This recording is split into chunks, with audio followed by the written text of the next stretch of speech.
दोस्तों आपने सुना होगा कि डीप वेब पर डार्क वेब पर बहुत खतरनाक ग्रुप्स चलते हैं। हैकर्स के ग्रुप होते हैं। वो अलग अलग बिलीफ रखते हैं, अलग अलग चीज़ों पर ध्यान देते हैं, अलग अलग चीज़ें करते हैं, डिस्कशन होता है। आज मैं बात करने वाला हूँ ग्रुप्स के बारे में, कल्ट्स के बारे में। क्या डार्क वेब पर ऐसे सीक्रेट कल्ट्स होते हैं जिन्हें लोग ज्वाइन करते हैं, जिनके बिलीव्स अलग अलग होते हैं? हैकिंग के ग्रुप्स होते हैं। देखो भाई, सबको पता है कि ब्लैक हैट हैकर होता है, वाइट हैट होता है, ग्रे हैट होता है। जहां पर एक से ज्यादा आदमी अगर बात कर पाए तो वो ग्रुप बना सकते हैं, ग्रुपिज्म हो सकता है। और ये सिर्फ डार्क वेब और डीप वेब का ही नहीं है, इवन सरफेस वेब पर भी कम्युनिटीज होती हैं और ग्रुप्स होते हैं, राइट? और वो चलते हैं। तो इसका तो ये सवाल तो बिल्कुल हट जाता है। हम बात कर रहे हैं यहां पर कुछ ऐसे वियर्ड कल्ट्स और ग्रुप्स की जिनके बिलीव्स एकदम अलग हैं। क्या ऐसी चीजें डार्क वेब पर हैं? मैं आज आपको बताने वाला हूं एक सच्ची कहानी एक लड़के की। दो लड़के थे जो यूनिवर्सिटी में पढ़ते थे और एक हॉस्टल का कमरा शेयर करते थे। वहां पर एक लड़का बहुत चुप चुप रहता था, बहुत चुप रहता था, किसी से बात नहीं करता था ज्यादा। असाइनमेंट टाइम पे कंप्लीट करता था, अपने दे देता था। ये सही की स्टोरी है, ऐसा घटित हुआ है और न्यूज रिपोर्ट में भी आया है, बात अमेरिका की है। तो वो लड़के का कोई ज्यादा दोस्त वगैरह रहते नहीं थे। वो कंप्यूटर साइंस पढ़ रहे थे वो लोग, तो उन लोगों का कोई चैप्टर होगा, उनको तो जानकारी होती ही है डीप वेब डार्क वेब क्या होता है। तो उसने ऐसे ही एक दिन डार्क वेब सर्फ करने का सोचा। उसने देखा कि डार्क वेब पर कोई कल्ट ज्वाइन करने की बात हो रही है, तो उसने वो कर लिया। उसके साथ वाला दोस्त ये नोटिस कर रहा था कि वो कुछ दिनों से बोल नहीं रहा है, चुप चुप है, डिप्रेस्ड है, किसी से बात नहीं कर रहा है। और कुछ दिनों बाद वो गायब हो गया। वो स्कूल नहीं आया, वो अपने अपने हॉस्टल में नहीं आया, कहीं नहीं, पता नहीं कहाँ गायब हो गया वो। तो दूसरे लड़के ने पता लगाया, भाई कहाँ है, पुलिस वगैरह में रिपोर्ट हुई, पता है कहाँ गया कहाँ गया। तो पता चला कि उसने कॉलेज के एक प्यून से बात की थी कि डार्क वेब के बारे में और किसी वुल्फ कल्ट के बारे में बात की थी। तो जो दूसरा लड़का था वो भी जानता था भाई इन सब चीज़ों के बारे में, वो भी कंप्यूटर साइंस का स्टूडेंट था। उसने अपने घर में बैठ के रिसर्च की। हॉस्टल से चला गया वो, तो पता चला कि ये वुल्फ वाला एक कोई सीक्रेट वुल्फ कल्ट है कोई, जो कि डार्क वेब पर चलता है, जो कि लोगों के बिलीव्स बदल देता है। वो ये कहता है कि पृथ्वी पर इंसानों से ज्यादा हक पेड़ पौधों का है, जानवरों का है। क्योंकि इस पृथ्वी पर तो बहुत सारी वो जीव जंतु हैं, सिर्फ मनुष्य ही तो नहीं है ना। लेकिन मनुष्य पृथ्वी के बहुत ज्यादा रिसोर्सेज को इस्तेमाल करता है। इंसानों ने क्या नहीं इस्तेमाल किया? इंसान पानी दूषित करता है, हवा दूषित करता है, पहाड़ों पर जाकर बस गया, पेड़ काट दिए उसने, नदियों का इस्तेमाल करता है, कोयले निकालता है, पेट्रोलियम निकालता है। मतलब पृथ्वी के जितने भी रिसोर्सेज हैं उनको बहुत ज्यादा इस्तेमाल करता है। लेकिन इंसानों के अलावा ऐसे बहुत सारे जीव जंतु हैं, पृथ्वी, पेड़ पौधे, उनके भी उतने हैं जितने हमारे हैं। ये बिलीफ है। अब इसमें आपको कोई बुरी बात नहीं लगी? अब बोले सागर भाई ये बात तो ठीक है, सही बात है, सबको जीने का हक है, कोई भी जीव जंतु उसको जीने का हक है, ठीक है। लेकिन अगर इस चीज को दर्शाने के लिए कोई ऐसी कार्टून दिखाई जाए, अजीब सी ब्लैक एंड व्हाइट, जिसमें पेड़ इंसानों को काट रहे हैं, जिसमें पेड़ गिर रहे हैं और इंसानों का सर फोड़ रहे हैं, एकदम फट रहा है उनका सर, तो ये थोड़ी सी डिस्टर्बिंग चीज हो जाती है। ग्रुप को सीक्रेट रखना, अगर किसी ने बता दिया तो आपको पनिशमेंट मिलेगी, इस तरह की चीजें वहां पर थी। ये वुल्फ का जो कल्ट था, आपको पता होगा वुल्फ जो भेड़िए होते हैं वो कभी अकेले नहीं रहते, वो हमेशा झुंड में शिकार करते हैं, हमेशा झुंड में रहते हैं। और इसीलिए कई बार जो भेड़ियों का झुंड होता है वो मिलकर शेर को भी मार देता है, क्योंकि वो लोग ग्रुप में रहते हैं, वो लोग कभी अकेले नहीं चलते। ये उनकी बहुत खास बात होती है जो इन्हें और पावरफुल बनाती है। इसी के आइडिया पर यह कल्ट बना हुआ था। ये बहुत ही फनी वर्ड्स को यूज करता था, जैसे naughty list, candy, Christmas Santa. अब आप बोल रहे होगे ये तो बहुत फनी चीजें, नहीं। डार्क वेब की ये स्पेशलिटी है, ये खास बात है कि वहां पर बहुत फनी वर्ड यूज होते हैं, लेकिन उनका जो असली मतलब होता है वो बहुत दर्दनाक होता है। कैंडी का मतलब आप क्या समझते हैं? खाने वाली कैंडी, चॉकलेट? नहीं, इसका मतलब चाइल्ड पोर्नोग्राफी होता है। और ये पूरी दुनिया में इलीगल है, गैर कानूनी है। ऐसी बहुत सारी वेबसाइट्स हैं, 300 से ज़्यादा वेबसाइट्स हैं जो कि जर्मनी और बहुत सारे यूएस और बहुत सारी जगहों में बैन हुई हैं। ऐसे पोर्नोग्राफी कैटेगरी जहां पर मार दिया जाता है इंसानों को, कैंडी वो है। नॉटी लिस्ट से आपका क्या मतलब है? सैंटा एंड नॉटी लिस्ट, मैं इसके बारे में बता भी नहीं सकता ये किस चीज़ की लिस्ट है। इतनी खतरनाक चीज़ें डार्क वेब पर है। और मैं बता रहा था इस कल्ट के बारे में, इस वुल्फ कल्ट के बारे में, ये सिर्फ एक एग्जाम्पल है। डार्क वेब पर अभी ऐसे अनगिनत ग्रुप शायद चल रहे होंगे जिसके बारे में हमें पता नहीं है। इसको कैसे ज्वाइन कर लेते हैं लोग, कैसे आ जाते हैं, इसके बारे में भी कोई जानकारी नहीं। लोग ये समझते हैं कि डार्क वेब पर कोई चीज हो रही है, उसका असल जिंदगी में कोई असर नहीं होता। क्या बात कर रहे हैं आप? यूनाइटेड स्टेट्स में ऐसे बहुत सारे क्राइम हुए हैं जो डायरेक्टली डार्क वेब से लिंक्ड थे।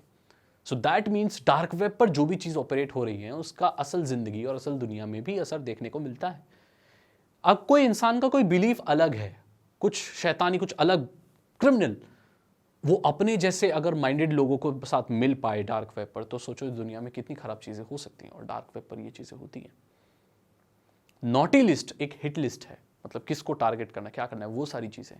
मैं आपको बता दूं कि ये मैं कोई नई चीज नहीं बता रहा हूं, ना ही मैं कोई गैर कानूनी चीज बता रहा हूं। ये सारी चीजें आए दिन न्यूज वेबसाइट्स, विकिपीडिया और बहुत सारे न्यूज सोर्सेज में ऑलरेडी पब्लिश्ड है, लेकिन इसके बारे में ज्यादा लोग जानते नहीं हैं।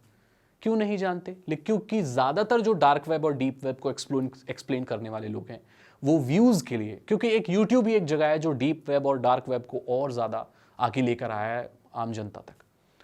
तो वो लोग व्यूज के लिए, मुझे डार्क वेब पर भूत मिला, मुझे डार्क वेब पर मेरा किसी ने पीछा किया, ये सारी स्टोरीज सुनाते हैं जिससे जो रियल तथ्य हैं उसके बारे में बात नहीं की जाती। मैं आपको और बता दूं कि डार्क वेब जो इलीगल वाला है वो आधा डेड है। जी हां, लगभग 45 से 50% जो वेबसाइट्स हैं वो फेक हैं, स्कैम है, या तो इनएक्टिव है। मतलब वो कभी बनाई गई थी लेकिन वो अभी जो वर्क उसमें हो रहा है वो नहीं होता। ज्यादातर वेबसाइट्स स्कैम की हैं। ज्यादातर वेबसाइट्स ऐसी हैं जो प्रोडक्ट आपको प्रोवाइड करने का दावा करती हैं, बट वो एक पैसा वसूलने का या पैसा लेने का एक जरिया होती हैं। वो दिखती हैं आपको कि ये आईफोन बेच रहा है, रिफर्बिश्ड आईफोन बेच रहा है और इसमें आपको पैसे देने हैं, बिटकॉइन देने हैं, बट वो किसी और सर्विस और किसी और चीज़ के लिए पैसा ले रहा होता है। डीप वेब और डार्क वेब पर कोई भी चीज़ सीधी नहीं है। डार्क वेब पर टू बी स्पेसिफिक सब कुछ उल्टा है, सब कुछ टेढ़ा है। उसे समझने के लिए आपको बहुत एक्सपीरियंस की ज़रूरत है। मैं आपको डीप वेब पर जाना सिखाऊंगा, क्योंकि डीप वेब इलीगल नहीं होता, उसे सर्व किया जा सकता है, वो मैं सिखाऊंगा। लेकिन आज हम ग्रुप्स के बारे में बात कर रहे हैं। आपको यह भी पता होगा कि डीप वेब और डार्क वेब का ज्यादातर हिस्सा, अब मैं कहूं 30 से 40% तो पक्का मैं तौर पर कह सकता हूं, फॉरम्स हैं। और फॉरम्स में किसी भी तरीके के डिस्कशन हो रहे हैं, वो डिपेंड करता है। आपको यह भी पता होगा कि फेसबुक का खुद एक डीप वेब वर्जन है। जी हां, जैसा फेसबुक आप क्लियर नेट पर देखते हो ना, नॉर्मल इंटरनेट पे, नॉर्मल वेब पे, ऐसा एक डीप वेब पर भी चल रहा है। और लोग ऐसा मानते हैं कि ऐसा एक डार्क वेब पर भी चल रहा है। ऐसा क्यों चल रहा है? ऐसा क्यों चाहते हैं लोग? फेसबुक ऐसा क्यों करेगा? क्या ये ओरिजिनल फेसबुक है? क्या ये डुप्लीकेट है? नहीं, ये ओरिजिनल ही है। पर क्यों? कभी सोचा है आपने? मैं आपको यही कहूंगा कि ना तो आपको डार्क वेब का कोई ग्रुप ज्वाइन करना चाहिए या आपको कोशिश भी नहीं करनी चाहिए। बिल्कुल नहीं, ऐसी चीजों से आपको दूर रहना चाहिए। तो मैं बात कर रहा था उस लड़के की जो खो गया था। तो ऐसी अजीब अजीब वीडियोस दिखाई जा रही थी। उसमें बोला जा रहा था कि अगर आप इन 12 वीडियोस थी जिसमें ऐसी ही डिस्टर्बिंग चीजें बताई जा रही थी। लास्ट में यह भी बताया जा रहा था कि आपको अपना खून का, ब्लड का सैंपल देना। और एक कार्टून दिखाई जा रही थी जिसमें सब लोग ऐसे बुर्का पहन के, ऐसे काला क्लॉक पहन के आ रहे थे और अपना ब्लड सैंपल दे रहे थे। और उन्होंने कहा कि अगर हम सबको एक होना है तो हम सबके ब्लड को एक होना पड़ेगा। क्या मतलब है इसका? और उसमें दिखाया गया अगर आप किसी को बता देते उस ग्रुप के बारे में, तो फिर आपको वो पनिशमेंट झेलनी पड़ेगी। तो क्या उस लड़के ने किसी को उस ग्रुप के बारे में बताया था इसीलिए वो गायब हो गया? उस लड़के ने पियून से पूछा था। पियून को कैसे पता कि वो लड़का डार्क वेब के बारे में या उस कल्ट के बारे में बात कर रहा था? इसका मतलब उस लड़के ने उस ग्रुप के नियम तोड़ दिए थे और उसने उस पियून को बता दिया था, इसलिए वो शायद गायब हो गया। वो कहां गया? बाद में उस लड़के की लाश एक बहुत दूर वाले टाउन में एक फैक्ट्री में मिली और उसके अंदर के ऑर्गन सारे निकाल लिए गए थे और उसे सिल कर रखा गया था। यह सच्ची घटना है, यह सच में हुआ है। यह वीडियो बनाने का मकसद आपको डराना नहीं है। इस वीडियो को बनाने का मकसद यह बिल्कुल भी नहीं है कि आप डर जाएं। इस वीडियो को बनाने का मकसद यह है कि मैं आपको बता सकूं कि आप शौक पर जाने अनजाने में या उत्सुकता से अगर ऐसी जगह पर जाते हैं डार्क वेब जैसी जहां पर आपको कभी नहीं जाना चाहिए तो उसके बहुत खतरनाक कॉन्सिक्वेंसेस हो सकते हैं। मजाक नहीं है डीप वेब, डार्क वेब, और बहुत सावधानी बरतनी पड़ती है यहाँ पर जाने के लिए। यहाँ पर हर जगह छल है, हर जगह कपट है। यहाँ पर किसी पर विश्वास नहीं किया जा सकता। इस जगह पर यहाँ पर कोई भी एक फेक यूजर नेम के पीछे कोई भी हो सकता है। वो एक बहुत बड़ा माफिया हो सकता है या एक शायद 13 साल का बच्चा भी हो सकता है। वो एक औरत हो सकती है या वो एक किसी बहुत बड़े सीक्रेट ग्रुप का मेंबर हो सकता है। कोई नहीं जानता वहाँ पर कौन कब कैसे आता है और क्या करता है। आशा करता हूँ आपको ये वीडियो पसंद आई होगी और डार्क वेब और डीप वेब के बारे में थोड़ा एक्सप्लेन किया होगा आपको। मैं आपको डीप वेब पर जाकर दिखाऊंगा, मैं आपको दिखाऊंगा कि उसकी टेक्नोलॉजी कैसे काम करती है, आखिर ये टॉर काम कैसे करता है, ये अनियन वेबसाइट्स होती क्या है। अगले एपिसोड को देखना ना भूलें जहां पर मैं आपको प्रैक्टिकल करके दिखाने वाला हूं। अगर ये वीडियो अच्छी लगी तो इसे लाइक करें, अपने दोस्तों के साथ शेयर करें। Cyber security, deep web, ethical hacking, इन सब के बारे में और ज्यादा सीखना चाहते हो, इथिकल हैकर बनना चाहते हो, क्या आप ऐसे इंसान बनना चाहते हो जो सेफली डीप वेब पर पहुंचे और वापस भी आ जाए। यहां पर मैं कोई गैरकानूनी काम करने के लिए नहीं बोल रहा, लेकिन आपको सिखाने के लिए बोल रहा हूं। तो चैनल को सब्सक्राइब करें, बेल आइकन को प्रेस करें, डिस्क्रिप्शन चेक करें इथिकल हैकिंग कोर्सेज के लिए जो कि सभी लोगों के लिए है। 299 रुपीज़ में कोई भी ले सकता है। चैनल को सब्सक्राइब करो, ये बिल्कुल फ्री है। बेल आइकन को प्रेस करो। मैं मिलता हूं आपसे अगली वीडियो में। Thank you so much and good